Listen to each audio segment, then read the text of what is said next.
Hvala za besedo, predsedujoči. Spoštovani minister, vprašanje je precej aktualno.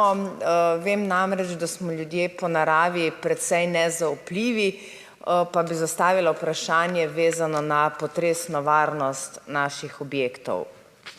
Glede na to, da Slovenija leži na precej potresnem območju, torej obstaja tudi pri nas realna verjetnost potresa, lahko tudi močnejšega. Zato me zanima, kako je v Sloveniji urejeno projektiranje, gradnja, pa tudi oziroma predvsem pa nadzor nad takšno gradnjo, torej da bi lahko bili res prepričani, da so novo zgrajeni objekti varni za naše bivanje in pa tudi za opravljanje različnih dejavnosti v teh objektih. Glede na to pa, da prihajam iz Posavja, me pa vsekakor zanima tudi potresna varnost naše nuklearne elektrarne.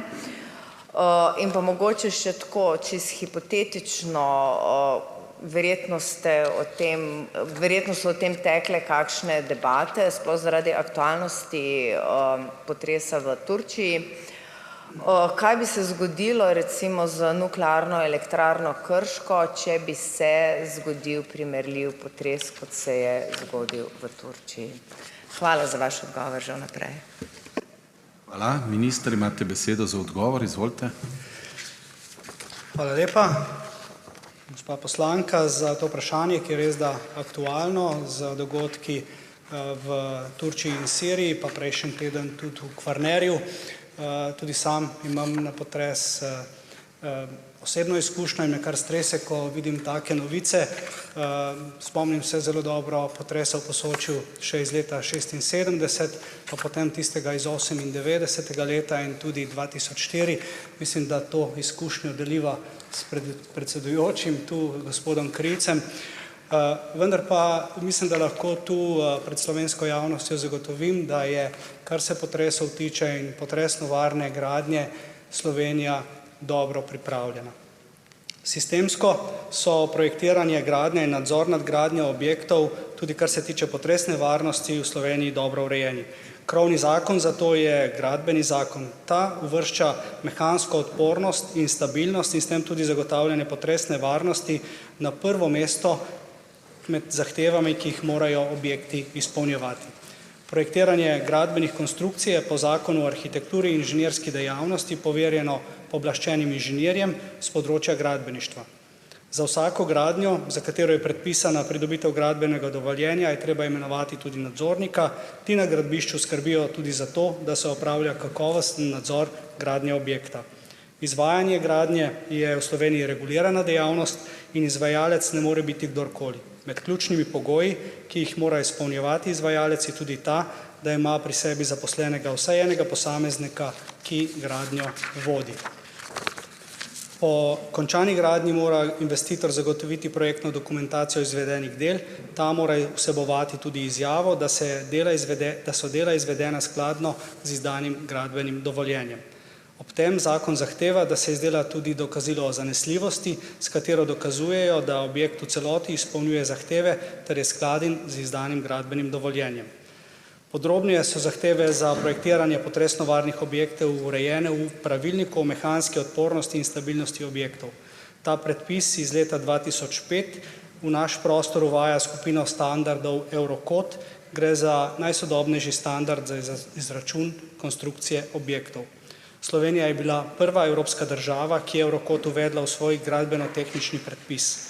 Veliko in uspešno delo sta pri prehodu na nov sistem opravili tudi Inženirska zbornica Slovenije in Fakulteta za gradbeništvo in geodezijo Univerze v Ljubljani. Potresna varnost objektov tako sledi napredku znanosti na področju potresno varne gradnje.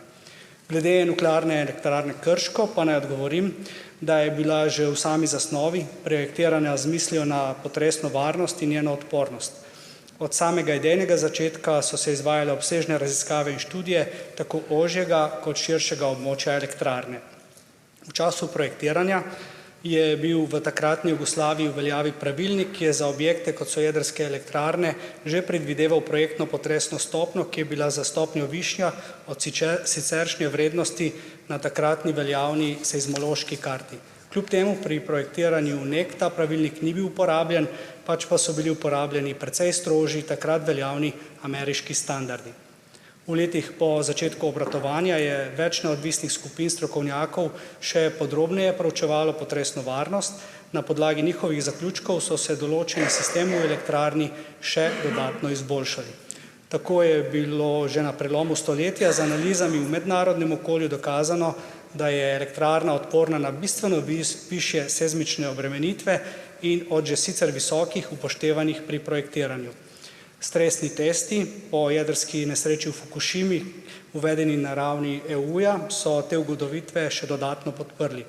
Po izvedenih stresnih testih je Nuklearna elektrarna Krško na zahtevo Uprave za jedrsko varnost izvedla obširen program nadgradnje varnosti, ta je še dodatno izboljšal potresno varnost objekta. Pripravljenost elektrarne v Krškem na dogodek močnega potresa se je bistveno zvišala, tudi s povečanjem stopnje neodvisnosti od zunanjega električnega napajanja.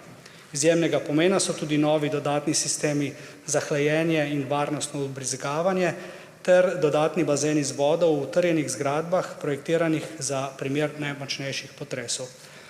Zgodovinsko gledano je bil na območju Nuklearne elektrarne Krško najmočnejši zabeležen potres brežiški v letu 1917.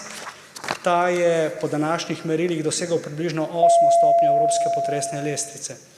NEK je projektirana na potresni pospešek 0,3G v višini temeljev, kar ustreza približno 9. stopnji lestvice na površju. Pri močnejših potresih se jedrska elektrarna lahko varno zaustavi brez škodljivih. Čas je potekel.